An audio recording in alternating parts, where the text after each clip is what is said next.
Taylor Walker from the Adelaide Crows, and you're listening to the Coaches Panel. Shannon Hurn from the West Coast Eagles. This is Nathan Jones from the Melbourne Football Club. Phil Davis from the GWS Giants. It's Brad Avery from the Port Adelaide Football Club, and you're listening to the Coaches Panel. Hello, you with MJ, and welcome to the number 5 of the 50 most relevant countdown for 2019 as we talk Supercoach, Dream Team and AFL Fantasy on the journey of discovering who I believe is the most relevant player in 2019. The number 5 player, Sydney defender Jake Lloyd. Joining me to talk about him, I've got Ben. Hello, mate. How are you? Very well, mate. Can't believe we're up to number 5 already. Man, it's gone really, really quick. It feels like just an eternity ago that we were talking about Harley Bennell. If only we had our time back on that one. Hey, look, 25 years old is this Sydney Swan defender. And man, does this kid just go as a fantasy premium for us. 163 was his highest AFL Fantasy and Dream Team score last year. That was against the Fremantle Football Club. His seasonal average in AFL Fantasy was a 101.6. And in AFL Fantasy, he's going to set you back just over $730,000, and a little bit less than that in AFL Dream Team. For Supercoach, he's going to cost you $608,200, a seasonal average of 112, and his best game also came against the Dockers. It was a 173. Ben, when we talk about Jake Lloyd, he's one of the league's most underrated and consistent players in the league, especially as a defender. He's this gut runner who's got, really nice outside use of the disposals and really does complement a Sydney midfield that has plenty of grunt, but sometimes can lack on the outside of the contest. And his teammates just love to get the ball into his hands, whether it be rebounding outside of defensive 50 or even linking up and commencing those forward waves of the Swans' attack. He's just one of those fantastic players that complements the Swans so well. Absolutely. He's almost the prototype halfback rebounder in the league. He's got a bit of speed about him. He's got a long penetrating kick. He's normally quite intelligent with his ball use. He rarely makes shocking errors, especially his decision making. Sometimes his foot skills can lead him astray, but decision making is always pretty good. So, look, I think Sydney found someone 3 or 4 years ago that really they became so reliant on, and it's really hard to see that change in 2019. I mean, everyone needs sort of a defensive rebounder, but I think if anyone in the league was trying to pick one right now, it would be hard to go past Jake Lloyd as your first pick. He's just become ever so consistent, and we're looking at his durability record just prior to coming live, and he's missed 3 games in 4 years, so he's really been the real deal. Yeah, certainly has. Look, 2018 wasn't his only strong fantasy year. I do want to talk about that in a moment. But in 2017, he averaged 92 in AFL Fantasy, 8 tons across the season, while in Supercoach, it was a seasonal average of 87 and 6 tons that year. And while these averages are actually really quite strong as they are, they don't give you a full reflection of his year, because in round 10, in the opening minutes of that matchup, he was concussed, and I think he scored a 2 in Dream Team and a 4 in Supercoach. So his real full games healthy average, removing that injury impacted game, was a 96 in AFL Fantasy and a 91 in Supercoach. You take that coming into the 2018 season, he ended up leading the club for the highest average disposals, led the club for rebound 50s, and tallied 30-plus possessions 8 times throughout the season. And he went at a disposal efficiency of 79%. And that's where one of the areas he increased his fantasy output last year. He did marginally increase a little bit on his marks per game on average. It was still less than 1.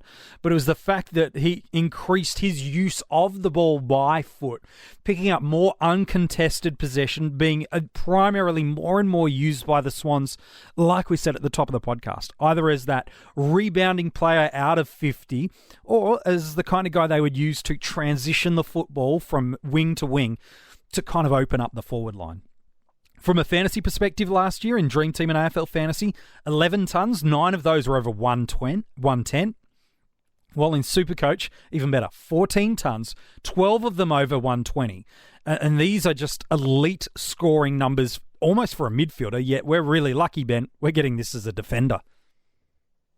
Yep, no, it's all pretty good. I mean, that Supercoach average is just outrageous. 112, Fremantle game, 173 points. Imagine you don't have him that week. It would be very, very painful. And, he's the type of guy that on any given week, you don't know if he's going to go huge. And that back half of the year, as you spoke about, MJ, was just absolutely outrageous. I mean, one score under 100 post the buy in Supercoach was so many scores over 130. It's just absolute insanity. He really did finish the season with a wet flag. So I guess probably one of the question marks we come to, especially in Supercoach where that average is so high, is can he sustain that? But I guess in the same breath, there's a reason to think that he might actually increase in average, and that's something that we've spoken about a lot with, say, someone like James Sicily, is the kick-in points that, he is the primary kick-in taker at the Sydney Swans, and I think he's going to have to play on even more than he did last year. So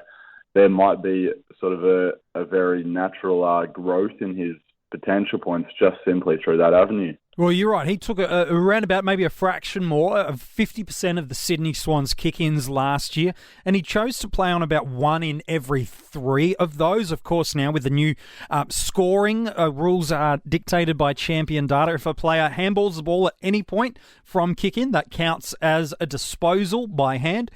And once they're fully outside of the goal square, then the kick will count towards their disposal tally. They do not need to kick it themselves. They can just run out and go.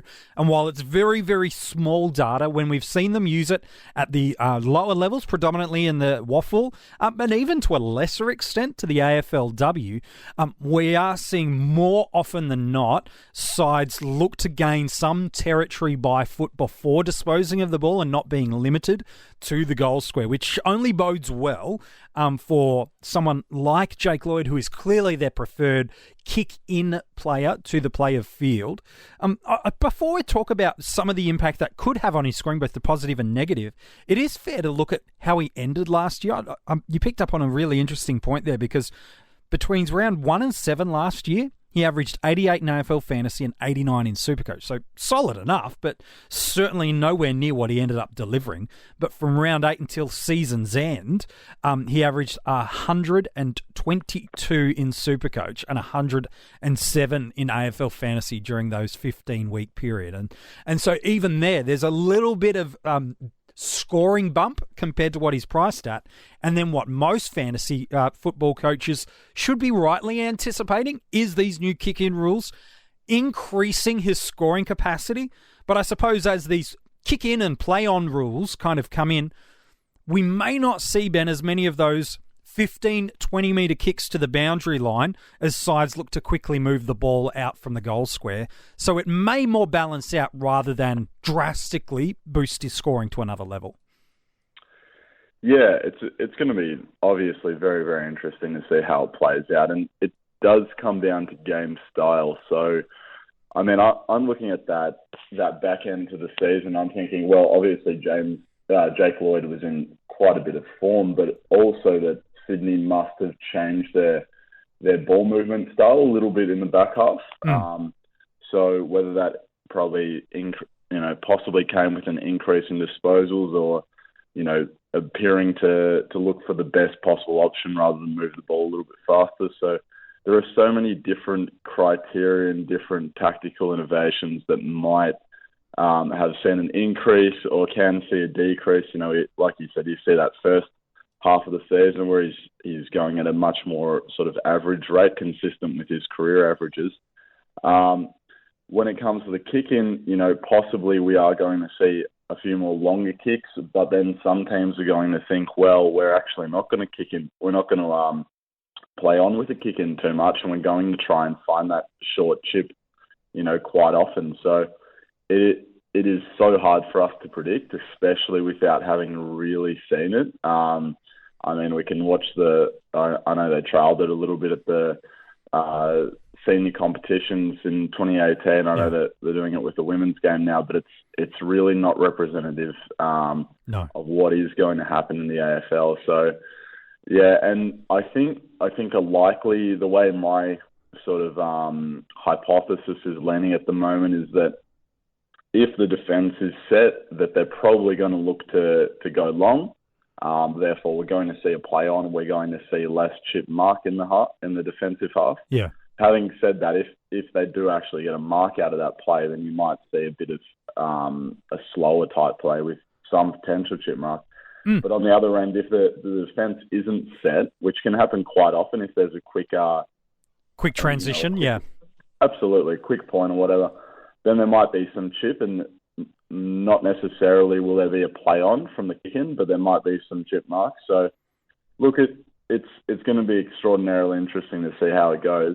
And it's so hard for us to even quantify unless you had really good data captured very, very well. You would be able to tell how many times did Jake Lloyd benefit from that chip mark inside the defensive 50. But, I mean, at the end of the day, he might drop a couple of points from those. He might pick it up a little bit with the kick-ins. Given the data that we have, unless you literally work for Champion data, I don't think you're going to get that data anywhere else. So with the knowledge that we have, I think, if anything, it possibly will be beneficial to Jake Lloyd.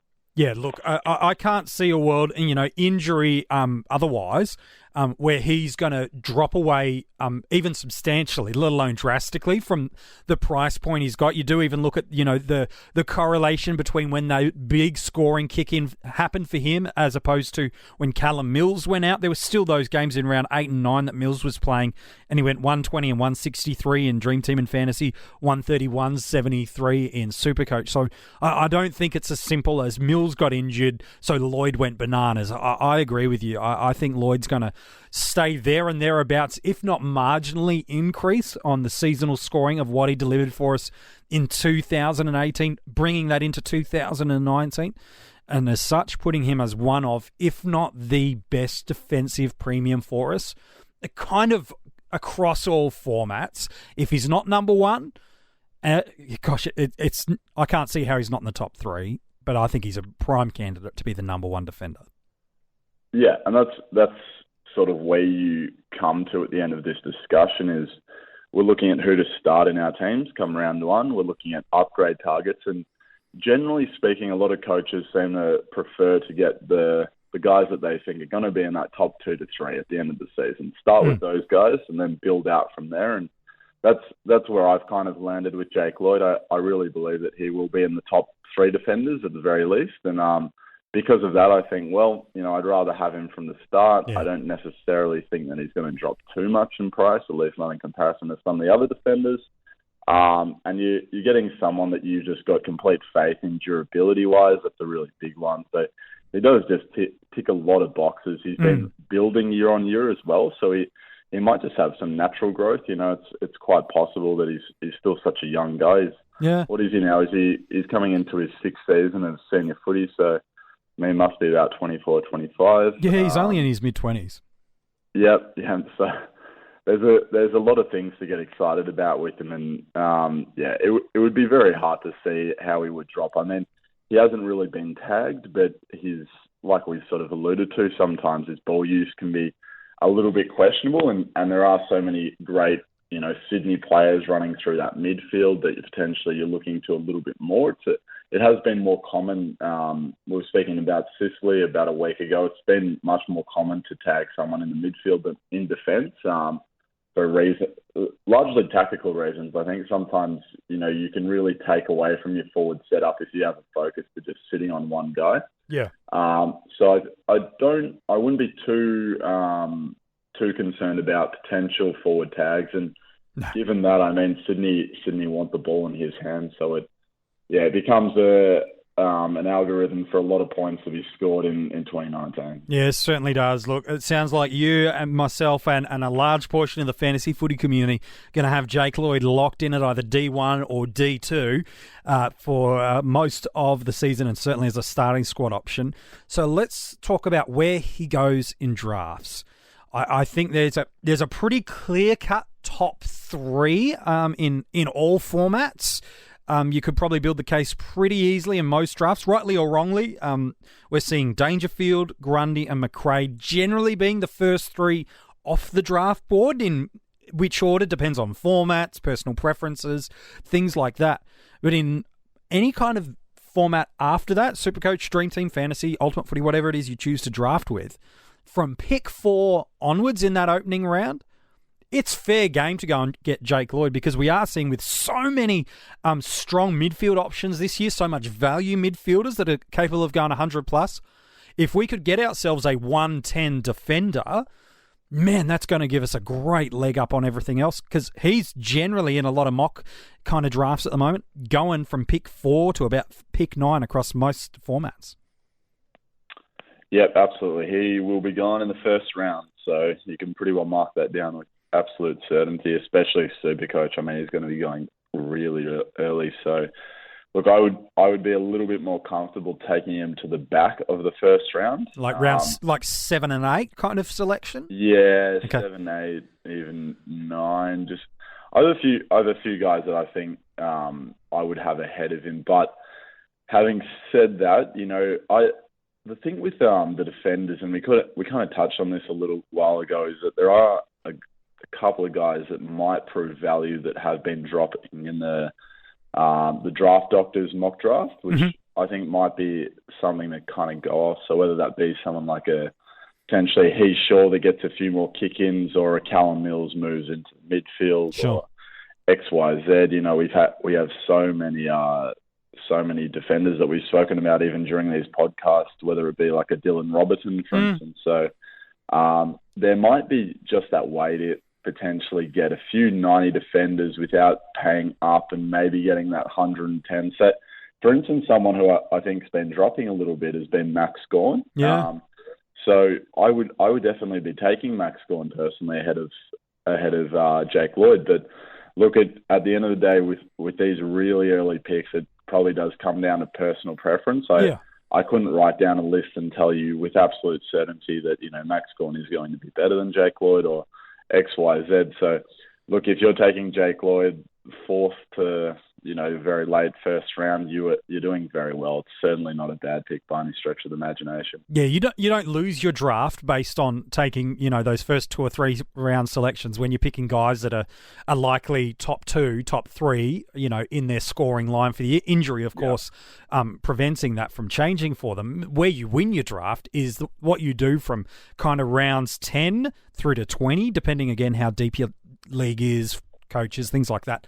It's nailing those kind of speculative selections and getting premium output and outturn.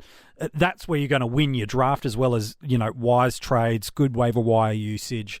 What you do in your first 2 or 3 rounds is, as you've said, yes, picking who you think are the best players, but you're probably not going to lose your draft just because of that, unless injury stops you. And just on that point, though, you're also kind of thinking along the lines of, so say, for instance, with the rucks, I'm thinking along the lines of, do I see anyone that can match a Brody Grundy? Do I see anyone that can potentially match a Max Gawn? Look, I don't see anyone that can really match a Jake Lloyd outside of a couple of defenders that are going to be going in the first round anyway. Yeah. But I think, the possibility is that someone gets a bit closer to him than someone does to one of those ruckmen. Sure. So that's kind of the way that I think about it. But yeah, like you said, you can't really lose.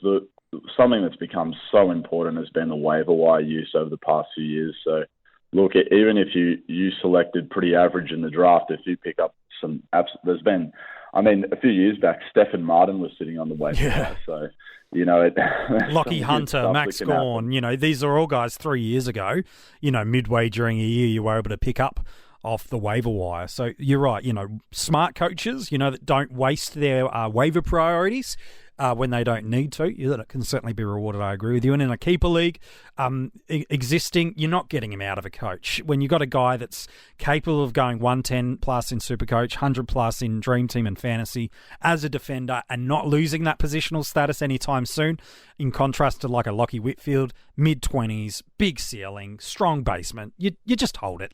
You just don't even bother trying to get him out of his hands. The coach is just going to say no. Man, appreciate your thoughts today as we've talked about the number 5 player, Jake Lloyd.